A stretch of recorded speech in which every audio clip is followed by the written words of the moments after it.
Pour le début de notre escapade, c'est en pirogue que nous traversons en pleine marée haute l'embouchure. Begré, un notable du village, et Kochi nous serviront de guide. Ici, nous sommes à l'embouchure de la Dagbé. C'est magnifique, hein? Vraiment magnifique. Traverser et voir l'embouchure comme ça, avec les à vagues. deux pas, avec Vous avez les vagues. eu peur? Non, du tout, du tout. C'est trop bon. Ah, ok, c'est trop bon. Nous mesurons le privilège de découvrir les premiers sites touristiques de Dagbego. On est au cœur de l'embouchure. Et vous voyez au fond là-bas, c'est le rocher sacré qu'on appelle Vangron. C'est du rocher sacré qu'on apprécie le balai des vagues.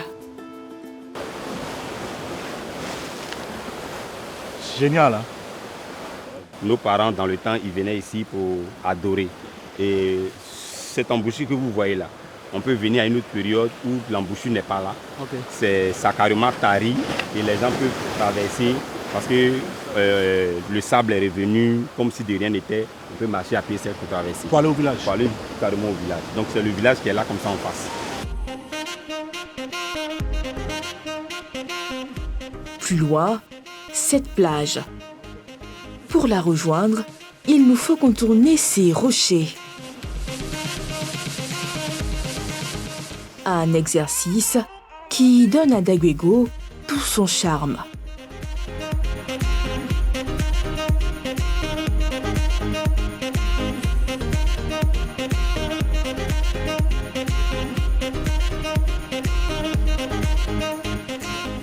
Fabrice est un promeneur habitué des lieux. Entre ses mains, ses poissons et crustacés fraîchement pêchés. Et là, vous allez faire quoi? Une soupe. La carpe. Ça, c'est plutôt le sol. Sol. Ça, c'est le thon blanc. Ça, c'est le mérou. Il y a le Saint-Pierre, il me semble. Oui, ça, c'est Saint-Pierre. Là, c'est le Saint-Pierre. Saint-Pierre. Ça, c'est une langouste. Ouais. C'est encore vierge ici. Oui, c'est vraiment vierge. C'est vraiment vierge. J'adore Dagbego par rapport à la baie, la plage, et puis l'environnement. Tout est bio ici. Et puis, par rapport à... Comment il appelle ça? Par rapport au cadre. Il y a aussi cette eau à 38 degrés. Un plaisir dont vient profiter Virgile. Cet originaire de Sassandra ne boude jamais son plaisir.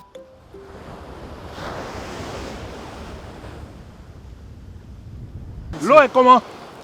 Plutôt tiède, malgré la chaleur à l'extérieur. Mais à l'intérieur, c'est plutôt tiède, ça va. Et puis, c'est pas profond.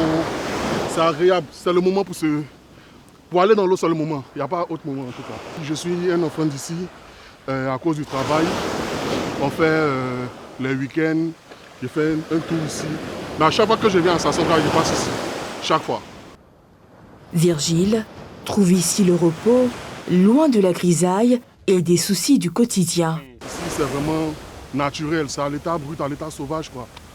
Il y a des moments où, avec les difficultés de la vie, il faut s'évader un peu.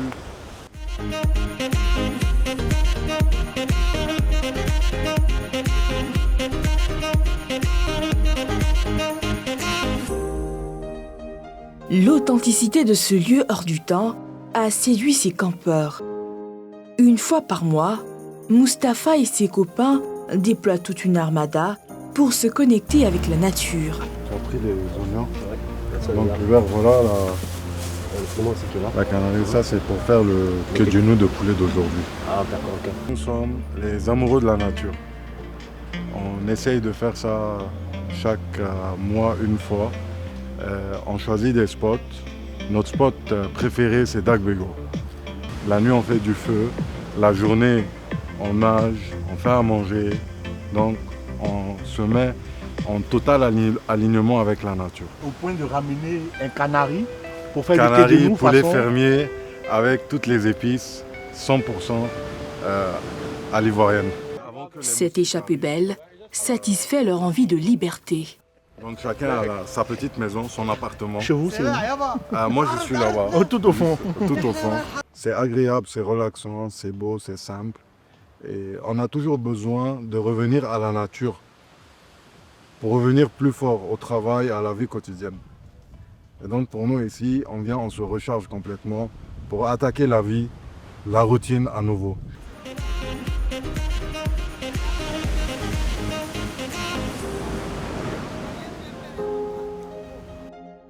Celui qui leur rend le séjour plus facile, c'est Hubert. Ce naturiste paysagiste est sollicité pour la cuisine. Des produits frais de la mer lui suffisent pour sublimer les journées des visiteurs. Tout ça là, ça vient directement de l'eau. Ouais.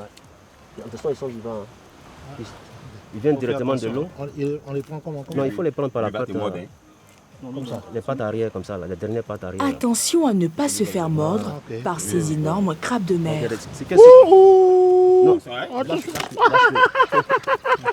ils sont, vous les voyez, ils sont très violents. Hein.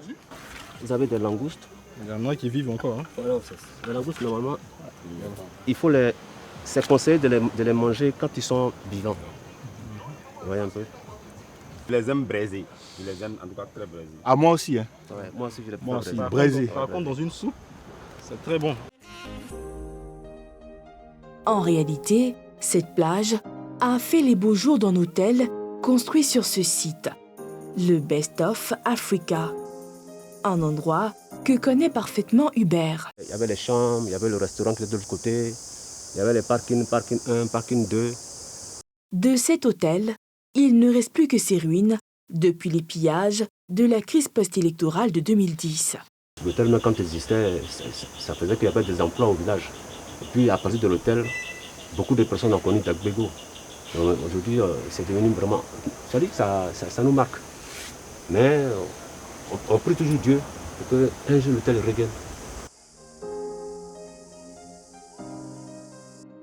Avant d'être un espace de loisirs et de détente, cette terre Néo, une ethnie du groupe Krou, porte une histoire.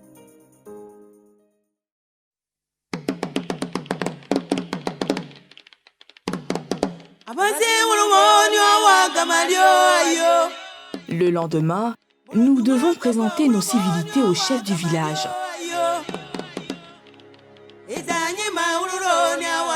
Une cérémonie qui obéit à tout un protocole.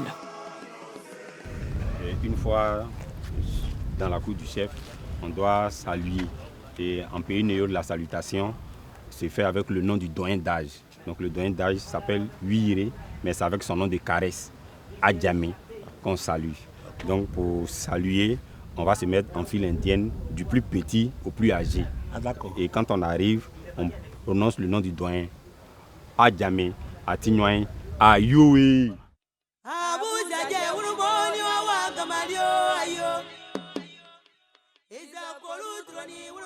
Il faut avancer en file indienne jusqu'à la concession du chef.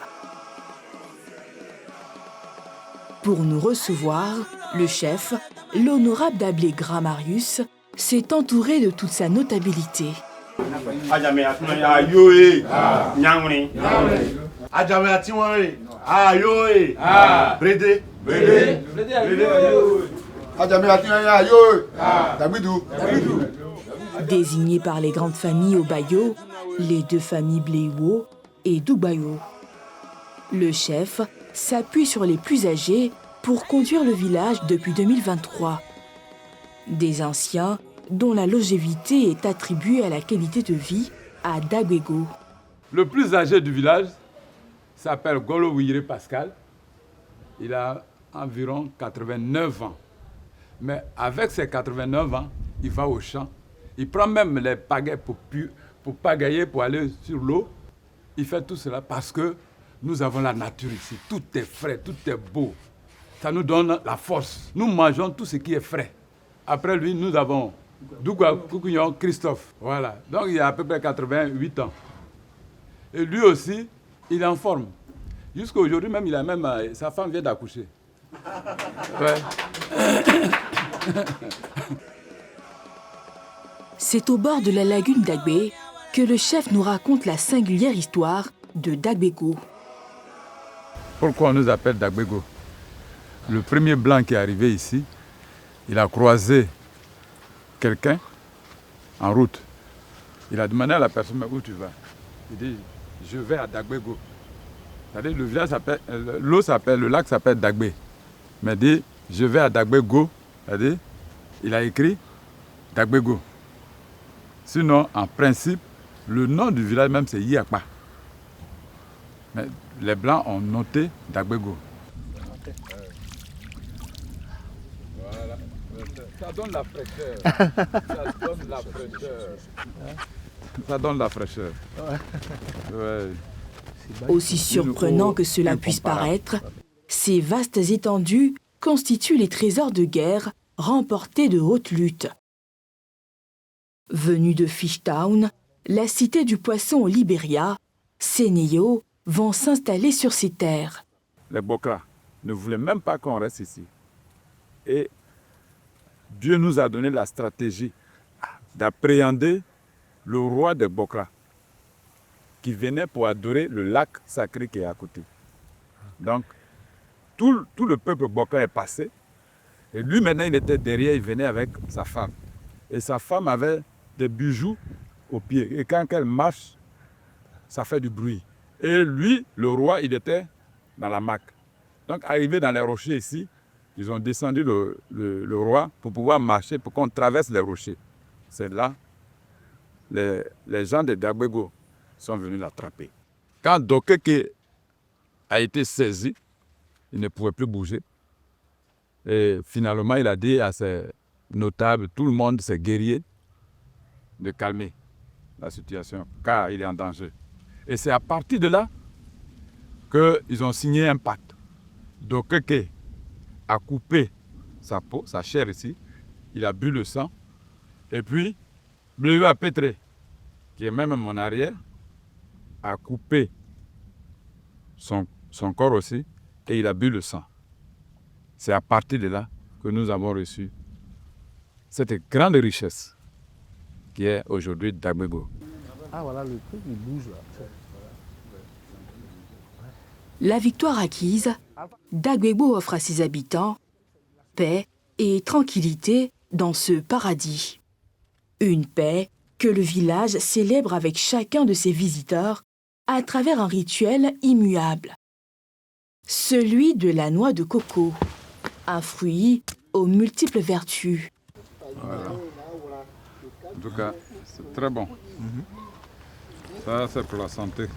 Ça nettoie les reins, ça nettoie tout le corps. C'est très bon pour la santé. C'est très frais. Hein? Très frais, très bon pour la santé. D'accord. Voilà pourquoi, à chaque fois qu'on reçoit les visiteurs, on leur donne de l'eau de coco.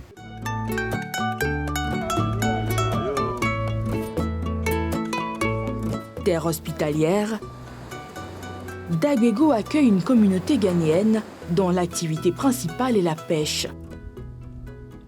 C'est lourd, hein? Très lourd, très lourd. Ça va? Tu as pêché ça où? Ici. Dans la mer? Ça, c'est quel poisson? Capitaine. Capitaine. Ah, c'est un capitaine. Il est beau, le poisson. On a toujours du poisson frais ici. Pas de poisson glacé, non. Tout est frais. Ça quitte dans la mer, dans la marmite et dans la bouche.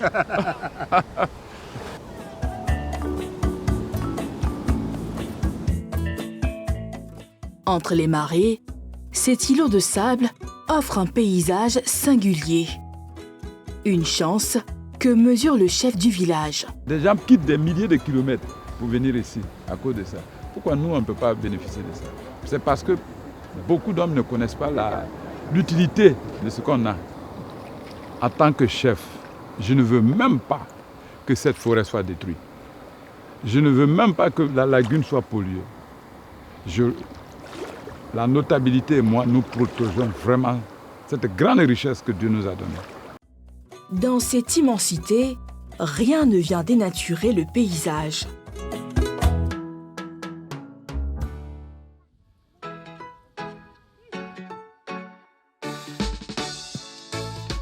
Ce matin, nous devons avec Begré emprunter l'ancienne voie de communication entre les villages de la région et marcher 10 km jusqu'au lac sacré.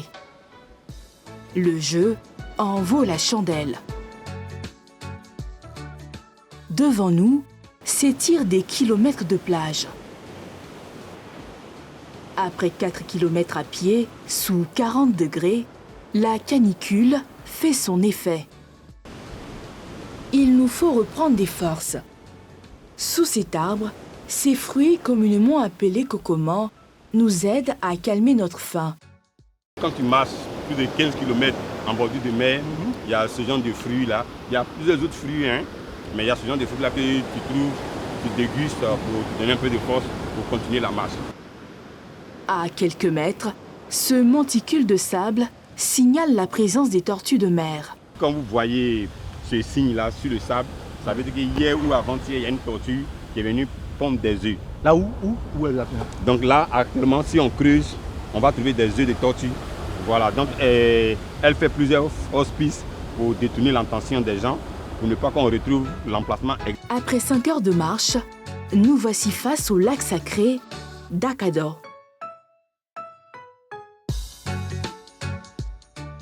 Depuis sa découverte il y a 700 ans, ce sont les premières et les seules images de ce lieu d'adoration des Neyos de Dagbego. Cette exclusivité nous offre aussi ce spectacle assez rare. D'un côté, l'océan Atlantique et de l'autre, le lac sacré d'Akado. C'est ce site et ses eaux poissonneuses que convoitait Dokeke, roi d'Egbokla. C'est là qu'il a été pris et depuis ce temps-là, ce lac-là est sacré. Et quand on est à cet endroit où nous sommes là, on ne lève pas trop là-bas, on ne parle pas fort parce que selon les ancêtres, les esprits ont besoin vraiment du calme. Ces interdits ont été exceptionnellement levés pour les besoins du reportage.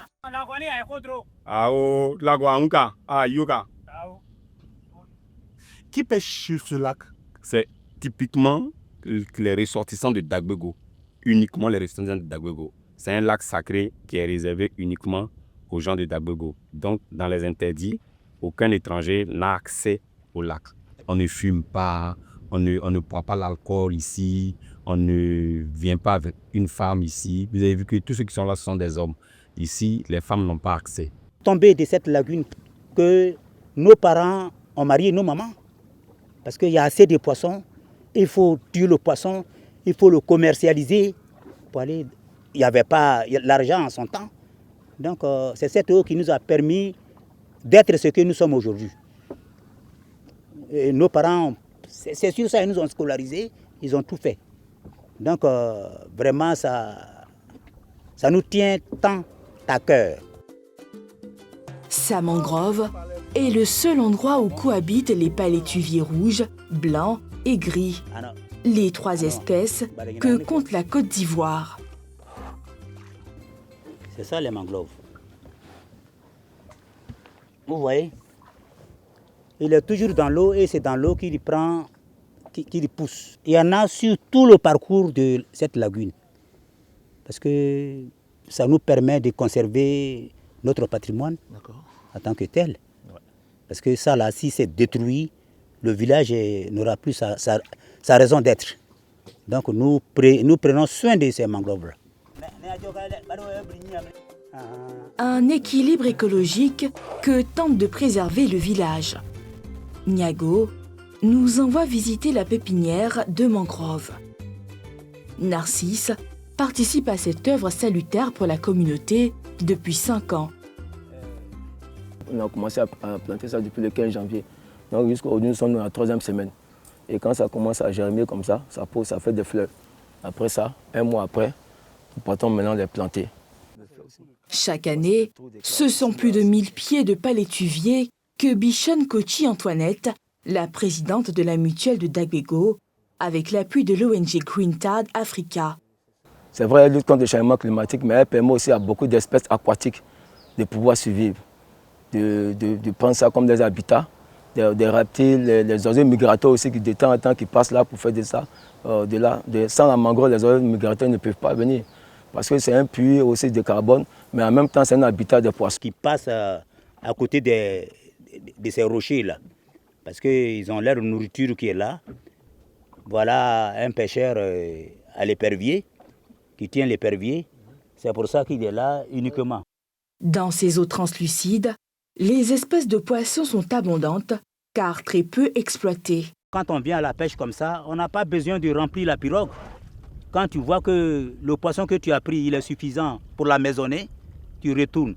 Et c'est ce qui fait qu'il y a toujours du poisson dans la lagune d'Agbé. Quand on lance l'épervier, que le poisson est petit, c'est une méthode uniquement pour Dagbego. Il faut le jeter à l'eau pour qu'il devienne grand et pour qu'il puisse reproduire aussi du poisson. C'est en chanson que cet ancien matelot nous amène au cœur de la baie de Dagbego. Jeune marin qui revenait de guerre avec son régiment pour aller voir Adèle, et Adèle sa bien-aimée. Vous voyez comment c'est magnifique, vous voyez ces mangroves, vous voyez la baie qui est un peu plus développée. Serrons les mains pour ce joyeux départ. Depuis longtemps, nous vivons si gentils. Quel regret d'avoir nous quittés. Bye, bye, bye, bye, nous nous reverrons. Serrons les mains, mes chers amis. Bye, bye, bye, bye. Koko ibeyemo, na wabe ibeyemo yokato. Koko ibeyemo, lekana tofa, lekaidumo. Ce soir, tout le village s'est donné rendez-vous autour de ce feu de plage.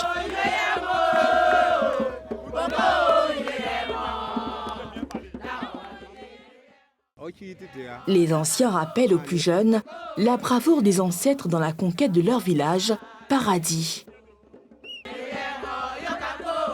Les femmes répètent des gestes ancestraux d'une cuisine héritée des grandes-mères. Là, il assaisonne avec du l'huile, avec un peu de sel.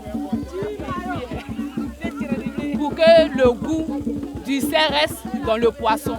Là, quand tu manges, tu vois le goût du poisson. Le feu est bien activé, tu mets le manioc là-dedans. Ça fait que le manioc cuit bien. Avec la peau dessus, hein, bien cuit. Et quand tu finis, maintenant, tu manges ça avec la cape braisée. Un mode de vie séculaire que le chef espère mettre en valeur grâce à la connexion au réseau électrique et l'adduction en eau potable. Dès l'instant que Dagbego aura l'électricité, Dagbego aura de l'eau potable, je pense bien que du monde sera à Dagbego. Des gens viendront partout. Parce que le site est beau. Des gens viendront partout pour se mettre à l'aise à Dagbego.